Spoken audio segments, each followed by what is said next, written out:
Hello everyone, very good evening. সকলোৱে thumbnail লিখিছা, title লিখিছা আৰু বুজি পাইছা আজি আমি কেনেকুৱা ধৰণৰ কথা পাতিবলৈ গৈ আছো। কিন্তু তাৰ আগে মই এটা ডিসক্লেমাৰ দিলও বিচাৰিছো।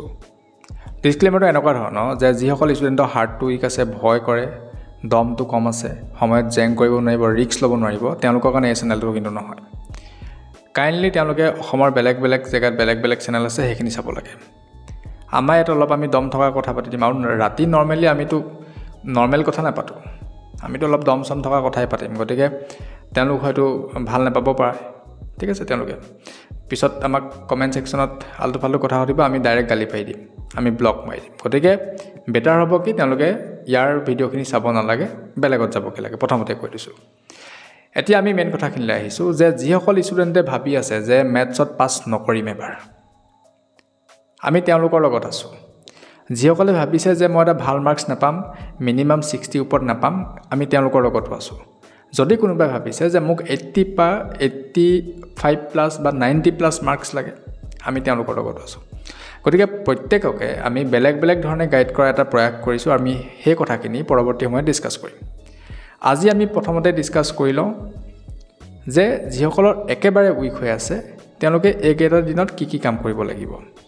সো তাৰে প্ৰথমটো কাম হিচাপে আমি মেথছৰ এটা কাম প্ৰথমতে আমি লৈ লৈছো। হেতু হৈছে যে চেপ্টাৰ নাম্বাৰ 11 যেটো কনস্ট্ৰাকশন চেপ্টাৰ আছে। কনস্ট্ৰাকশন চেপ্টাৰটোত 4 মাৰ্কছ আহিব। কেটা কোৱেশ্চন আছে তাত? অনলি 7 কোৱেশ্চনছ আছে।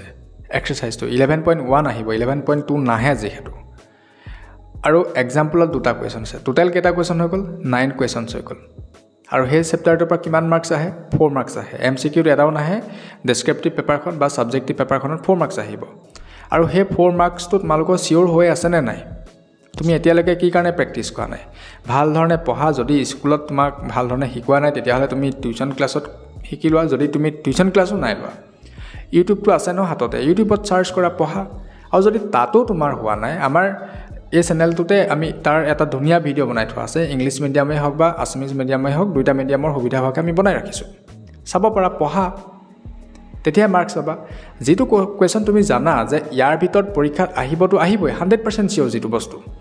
আৰু আজি কিমান বছৰৰ পৰা সেই কোৱেশ্চন তাৰ পৰাই আহি আছে, কোৱেশ্চন চেঞ্জে নহয় তাৰ। গতিকে ইমান এটা সিওৰ কোৱেশ্চন তোমাৰ হাতত আছে আৰু তুমি ভাবি আছা যে পৰীক্ষাত পাছ নকৰিম, হেতু মূৰ্খামি কৰি আছা তুমি। হেতু 4 মাৰ্কছ লৈ লোৱা। আনাদা 2 মাৰ্কছ এটা কৈ গৈছো মই, যেটো তোমালোকৰ সাবজেক্টিভ পেপাৰখনৰ 46 নম্বৰ কোৱেশ্চন হ'ব। কি কলো? 46 নম্বৰ কোৱেশ্চনটো 45 লৈকে, 1 ৰ পৰা 45 লৈকে এমসিকিউত যাবগে। আৰু 46 নম্বৰ কোৱেশ্চনটো হ'ব তোমালোকৰ ফেক্টৰাইজেশ্যন কোৱেশ্চন বা উৎপাদক বিশ্লেষণ।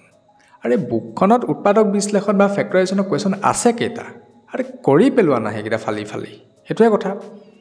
হেকিটা কৰি হৈ গ'ল, 10 বাৰ মান প্ৰেক্টিছ কৰা। আৰু মন গৈছে আৰু কৰা। হেকিটা শেষ হৈ গৈছে, তুমি বেলেগ বুকৰ পৰা লৈ লোৱা। বেলেগ বুকতো তুমি বিচাৰি পোৱা নাই, আমাক কমেন্ট সেকশনত লিখা বোলে ফেক্টৰাইজেশ্যনৰ কোৱেশ্চন দিয়ক। আমি ইমিডিয়েট আমাৰ হোৱাটছএপ চেনেলটোত আপডেট কৰি দিম। আমাৰ হোৱাটছএপ চেনেলটো আমি ডেসক্ৰিপচন বক্সত দি দিম। হেতু তোমালোকে হেতু চেক কৰা, তাত তোমালোকে জয়েন হৈ লোৱা। আছো নে নাই লগত? আমি আছো নহয়। আৰু তাৰ পাছতো যদি তোমালোকে একেবাৰে প্ৰবলেম পাইছা, নিজাববীয়াকৈ তোমালোকে পঢ়িবলৈ দিগদাৰ পাইছা, তেতিয়াহলে কি কৰিব পাৰা, আমাৰ এটা আমি বেটচ আমি ক্ৰিয়েট কৰিছো। হেতু হৈছে পুষ্পা বেটচ। যেনেকৈ পুষ্পাই একদম 0 পৰা ষ্টাৰ্ট কৰে ন, তাৰপিছত ৰাইজ কৰি গোটেই ৰাজত্ব কৰে। আমাৰ 0 ফাউণ্ডেশ্যনৰ পৰা আমিও যাম, আমিও হিলাই পঠিয়াম। ঠিক আছে। এতিয়া কথা হ'ল কি যে যদি তুমি পুষ্পা বেটছটোত এনৰোল হ'ব বিচাৰিছা, এপটো ডাউনলোড কৰি লোৱা আৰু পুষ্পা বেটছত জয়েন কৰা। তাত জাষ্ট অনলি ₹9 পে' কৰিব লাগিব। হেতু আমি কোনো ধৰণৰ আমি তাতে কোনো পইচা পাতি নাপাওঁ। হেতু হৈ গ'ল কি যে তোমালোকে যেতিয়া ইয়াতে এটা লগ ইন কৰিবা, ইয়াৰ পৰা এটা মেছেজ যায়। সেই মেছেজৰ চাৰ্জ কিবা কিবি এইবোৰ লাইভ চাইভ মই ইমান ডিটেইলছত নাজানো, সেইখিনি চাৰ্জেছ কাটিব। আৰু সেইখিনি আমাৰ জেপৰ পৰা দিটো পঢ়াব নোৱাৰিম, ডাইৰেক্ট কথা। তো তাত যদি 10,000 মানুহেও জয়েন কৰি দিয়ে আৰু 10,000 জনক যদি এটকাকেও কাটে, 10,000 টকা আমি পে' কৰিব লাগিব। আমি কি কাৰণে পইচা দি দিম? ক্লাছো কৰিম, পইচাও দিম, সেইটো হ'ব নোৱাৰে, ডাইৰেক্ট কথা না। হেতু পইচা তোমালোকৰ তাৰ পৰা মেনেজ হোৱাকে 9 rupees তাত চাৰ্জেছ লগাই দিয়া হৈছে। তোমালোকে 9 rupees টো পে' কৰি পিনি তাত জয়েন হৈ ল'ব পাৰিবা। 30 ক্লাছেছ কৰিম 14th নৱেম্বৰৰ পৰা। ইচ্ছা হ'লে তাত জয়েন কৰিব পৰা, মেণ্ডেটৰী নহয়। আমি ইউটিউবত ইনো ভিডিঅ' আনিম। যদি ভাবিছা যে স্পেশাল এটেনশন লাগে, ভাল ধৰণে গাইডেন্স লাগে, হেতু কৰিব পাৰা। মেণ্ডেটৰী নহয় কিন্তু মই আকৌ কৈ দিছো।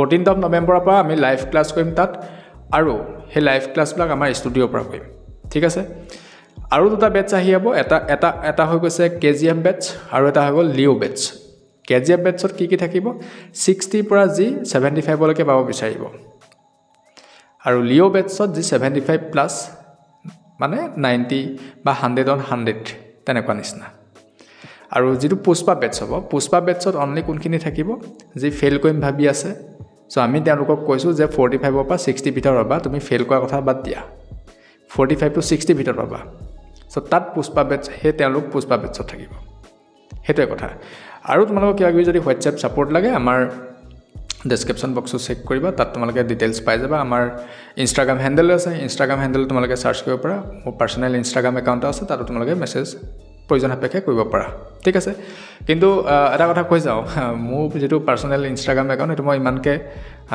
এক্টিভ নাথাকো সময় সুবিধা হলে কেতিয়াবা ৰিপ্লাই কৰি দিম ঠিক আছে থ্যাংক ইউ